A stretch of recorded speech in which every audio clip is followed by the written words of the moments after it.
கடமை செய் பலனை எதிர்பார்க்காத. அதான் அந்த ஸ்லோகம். எனக்கு ரொம்ப பிடிச்சது. என்னடா இது கடமையை செய்ய சொல்றாங்க, பலனை எதிர்பார்க்க வேணான்றாங்கல்லன்னு நெறைய பேருக்கு அந்த ஸ்லோகம் மேல ஒரு டவுட் ஒண்ணு இருக்கு. வேலை பண்றோம், வேலைக்கு ஏத்த கூலிய எதிர்பார்க்கக்கூடாதா? இவ்ளோ கஷ்டப்பட்டு உழைக்கிறோம், சம்பளத்த எதிர்பார்க்கக்கூடாதா? அப்படின்னு. அந்த ஸ்லோகத்துடைய முழு மீனிங் என்னன்னா, ஒரு கதையா சொல்லிடுறேன். ஒரு பெரிய வீடு, ஒரு மிகப்பெரிய பணக்காரரு. அவரு ரூம் மட்டும் கிளீன் பண்றதுக்கு 2டே 2 ஆட்கள் இருப்பாங்க. ரொம்ப புடிச்சவங்கள 2 பேரு அந்த ரூம் கிளீன் பண்றதுக்கு வச்சிருக்காரு அவரு. மிகப்பெரிய பணக்காரர் அவரு.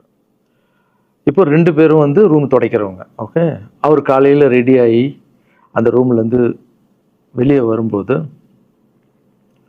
அவங்க துடைச்சிட்டு இருக்காங்கல்ல, அதுல ஒருத்தர் வந்து அவர் பாட்டுன்னு ஒரு வேலைய பார்த்துட்டு இருப்பாரு. துடைச்சுக்கிட்டே இருப்பாரு.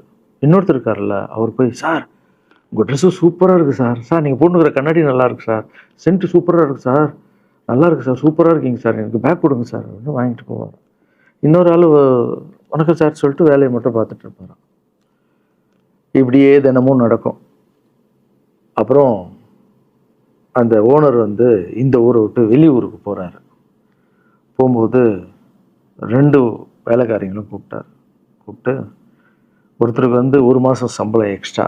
யாரு கூட பேக்லாம் தூக்கிட்டு போய் எப்ப பார்த்தாலும் நான் சூப்பர் சூப்பர்ன்னு சொன்னார்ல, அவருக்கு 1 மாசம் சம்பளம் எக்ஸ்ட்ரா. இன்னொரு ஆளுக்கு ஒரு வீடு வாங்கி கொடுத்து, அவர நீ என் கூடவே வந்துரு. நான் அவர் கூடவே அவர கூப்பிட்டு போறேன். இவன் ஓடி போய் கேட்டானாம், "சார் என்ன சார் தினமும் நான் தானே சார் உங்க பேக் எடுத்துட்டு வந்தேன். நான் குடுத்த வேலைய நீ கரெக்ட்டா பண்ணல. நீ ஜால்ரா அடிக்கிறதுலயே இருந்த. எனக்கு இது நல்லா இருக்கு, அது நல்லா இருக்குன்னு." ஆனா அவன் வேலைய மட்டும் தான் பார்த்தான். வேலைய கரெக்ட்டா பார்த்தா பலன கடவுள் குடுப்பாரு. அந்த பலன் தான் இது.